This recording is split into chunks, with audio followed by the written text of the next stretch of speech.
My mind's playing tricks on me. No, it's not. It's just a joker. Nikola Jokic and the Denver Nuggets got the Utah Jazz in their building, and the Denver Nuggets continue to show no championship fatigue, in large part due to that big fella making dimes to Murray and Gordon.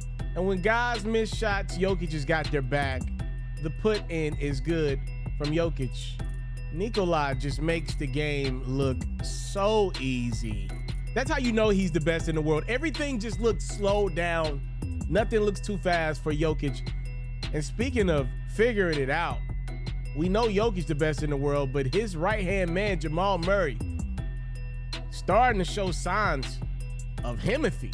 18 points, 14 assists. Look, Murray's been good. Be clear about that.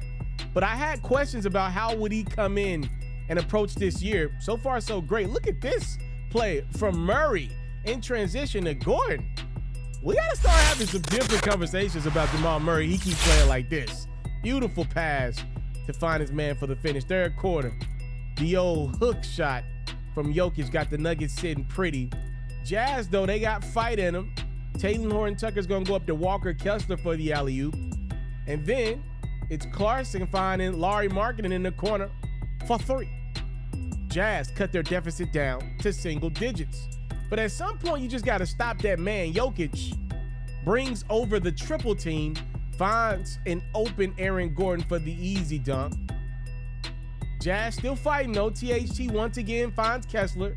And then off the Tucker miss, it is Markkinen with a board and a score. He had 14 rebounds to go along with those 27 points. Jazz are down 5. 85 seconds to go. Jokic maybe gets away with an offensive foul. But when you're the reigning finals MVP, the best basketball player in the world, sometimes you just get calls. 27 points, 10 rebounds, 11 assists for Jokic. Nuggets hold on to win by 8. Cade Cunningham and the Detroit Pistons are one of your boy Ferro's sleeper teams going into this year. They're at home for the first time in the 23-24 season, hosting the Chicago Bulls. If you were at the home opener in Detroit, Zach LaVine gave you your money's worth. This dude was in his bag. LaVine and one after the three. More on him in a second. First things first, we got to show some love to the young fella, Jaden Ivey. A little now you see me, and now you don't. That was the good from Ivey. About to show y'all some not so good. He was shacking a fool. He's shacking a fool. He goes for the windmill jam. And no bueno. Cade Cunningham's like, let me just get to what we know best, which is me making plays for myself and others. The Pistons are up double digits as we took a break. Third quarter. Beautiful dime from Cade to Jalen Duran. What up, Memphis? Kind of fumbles that bad boy, but still gets it to go. Grown man deuce. Duran had 23 points, 15 boards. He's really picking it up this year for Detroit.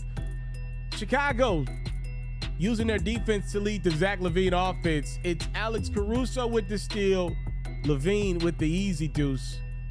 And if some is good, more is better. Another Caruso steal.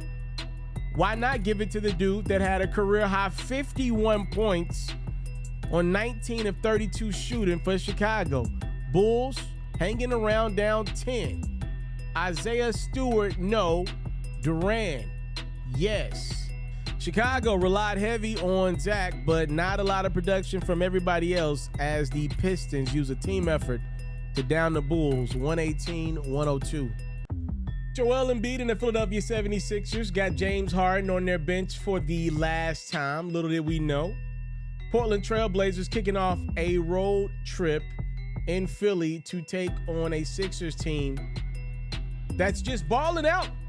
Despite being without Harden, Tyrese Maxey for three, Joel Embiid inside, and then Embiid making his way inside. Sixers lead by 10. Second quarter we go, shall we? Look at this big-time block by Jaden Springer. Shout out my Vol for life on the Uber athlete, Shaedon Sharpe. That is not an easy play to make when a guy's got athleticism like this. As you see Sharpe, he figured it out. Team out 20 points for Shaedon. And then Jeremy Grant gets the steal. And it's showtime in Philly. 17 for Grant. But who gonna stop that man? I'm talking about that man that won the MVP in last year's regular season. Joel Embiid's going to work. Embiid showing you all the facets of his game. Now Embiid, the passer, finds Maxey. Corner three-pointer is money. Tyrese had 26. This night belonged to his MVP. You see Joel with the block, and then another dime to Tobias Harris. He loves playing basketball when Harden's not on the court, by the way. More Embiid, this time the and one. We just got tired of doing what you want us to do. That's what it takes, little man. What it takes, little man. Break it down. Dun, dun, dun, dun, dun, dun, dun. Somebody out there will appreciate what I just did. Embiid in his bag. Look at this stat line. 35 points, 15 rebounds, 7 assists, 6 blocks. That'll work. Sixers win by 28 at home against the Trailblazers. Zion Williamson and the New Orleans Pelicans got their hands full. Steph Curry and the Golden State Warriors, they had plans on walking in the trap and taking over the trap, and they did just that in the Smoothie Center. Curry was deadly. He is off to a fantastic start this season. He's making it look like Kenny the Jet Smith says, Steffortless. Just nailing threes all over the place. 4 first quarter threes for Steph. Congratulations to Zion. He's going to score his 3,000th career point in this game. That'll be the only celebrating that the Pelicans do, though, because Chris Paul and the Warriors look really crisp for it to only be the beginning of his era in GSW. As you see Zion go and one. And then how about CJ McCollum nailed the 3. He led the Pelicans with 19 points as he gets to his spot and scores. Trust and believe, though, New Orleans needed more points from everybody to be in this one. Third quarter, it's Curry. Maybe you believe he got away with a kick out. Maybe you don't. Jordan Hawkins trying to get some position. See, I feel like Curry was going to go there anyway. That's one of his moves, really one of his go-tos.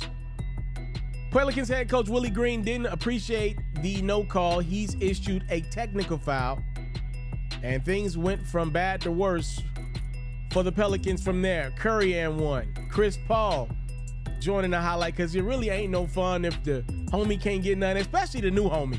Paul crossing up Zion, nailing the deuce over 2. He is the best mid-range jump shooter over bigs this game has ever seen. I stand by that, by the way. Curry, he's the best shooter, period, this game has ever seen. On fire in New Orleans. It ain't Mardi Gras, but Steph was feeling it. 7 of 13 from 3, 42 points. Warriors cruise by 28. Luka Doncic has oftentimes felt like an alien against the Memphis Grizzlies. Hey, there's an alien right on cue. Dallas, Memphis, Grizzlies in a lot of trouble because the Mavs had one of those nights. Grant Williams and Luka Doncic put Dallas up by 8. Back-to-back three-pointers. Memphis got fight at him, though. You know that. How about Desmond Bane with the acrobatic finish? Then the hustle from Marcus Smart leads to a beat-the-buzzer 3 from Bane. Bang in my Mike Green voice. Looking very Ja Morant-ish. Desmond Bane thus far this season. Dallas got some snipers, though. Dante Jones nailed the 3. And then the brother of Steph, his name is Seth. And then one more again for Grant. One of my favorite Tennessee Vols of all time. Shout out my alma mater. Dallas out in front by 3. And then Luka asks Memphis, may I have this dance? Criminal what he's doing to the Grizzlies in the first half. Maybe need to send him down to 201 Poplar. It's Luka nailing threes all over the place.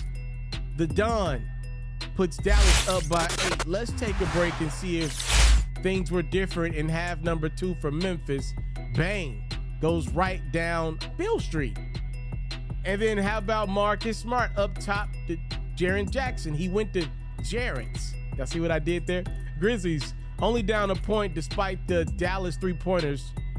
Here's another one. Tim Hardaway Jr. nails a 3. And then in the fourth, it's Luka rising over Derrick Rose. 17-point Dallas lead once again. Memphis got more fight in him. Marcus, once again, goes to Jared. He must really like jewelry. And this time around, Jaren goes to Smart. Grizzlies down by 7. It's Bane. Long distance call. It's answered for 3. Memphis down by 4.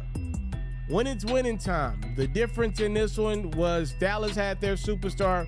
Memphis did not. Doncic, 35 points, 12 rebounds, 12 assists. He's off to a fantastic start to kick this season off. The Mavericks win 125-110. We are exactly 1 week into the 2023-24 NBA season, and I just want to show some love to these 10 hoopers who, to me, have been on another level. We're going to try to do this every week of the season. 10 notable dudes that have been balling out on another level.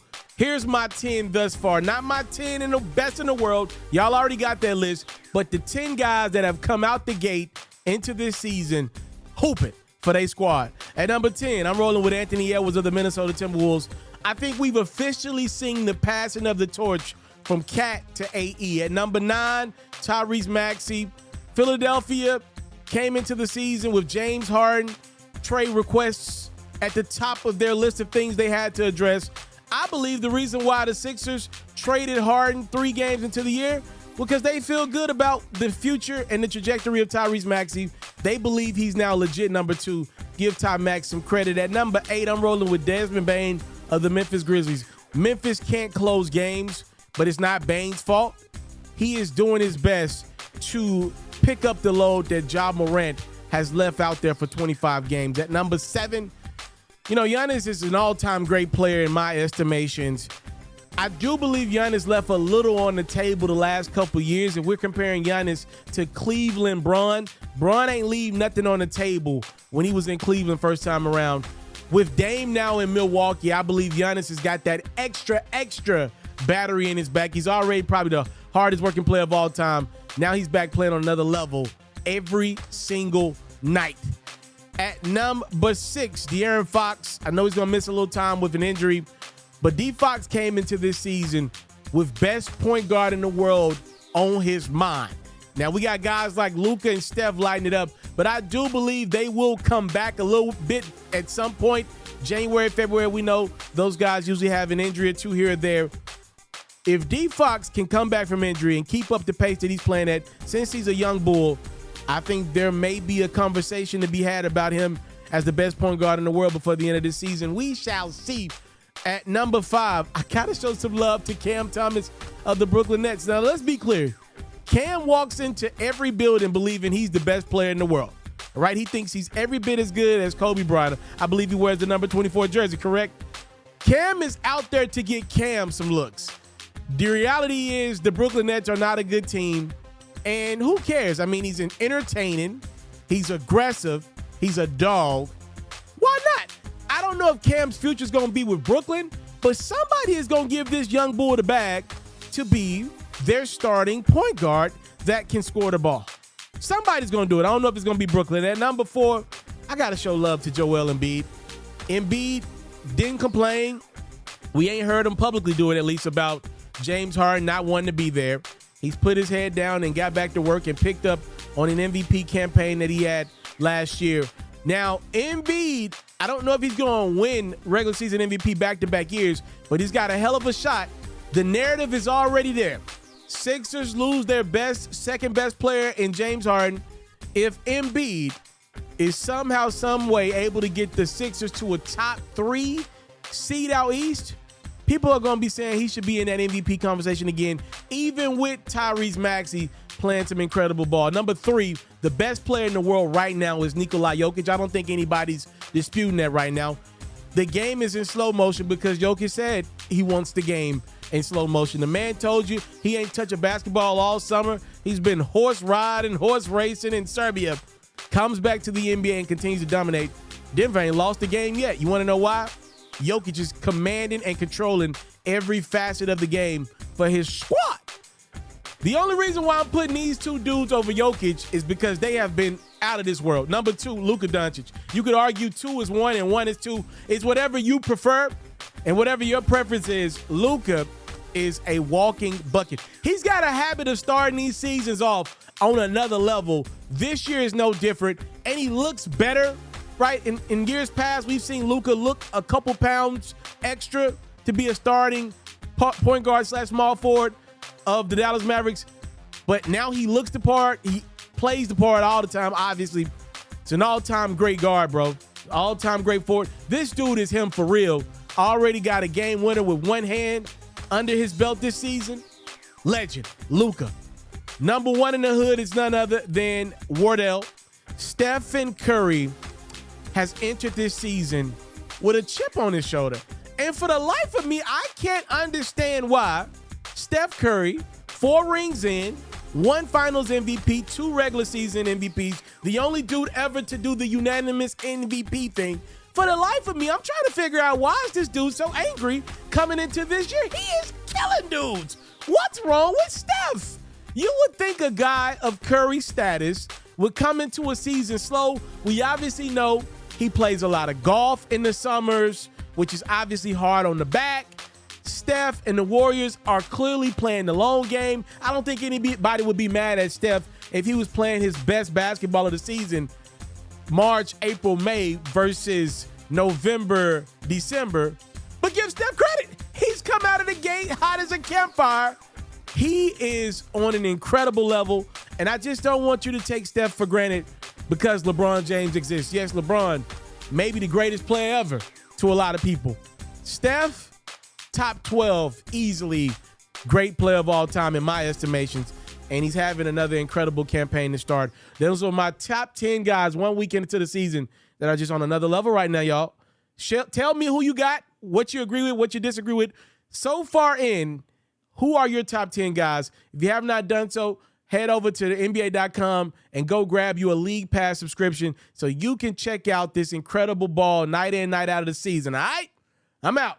I want to salute you, homie, for building your own thing and doing your own thing. Why build theirs when I believe I can build my own? You've already done it, or I wouldn't be here. I'm already the only elite sports and music journalist in the game today. My goal is simple, to be the best there's ever been. So, please don't go. Make sure you subscribe and follow the journey. It truly means everything to me. I tell stories. I talk music. I cover sports. I am culture. I am Ferro.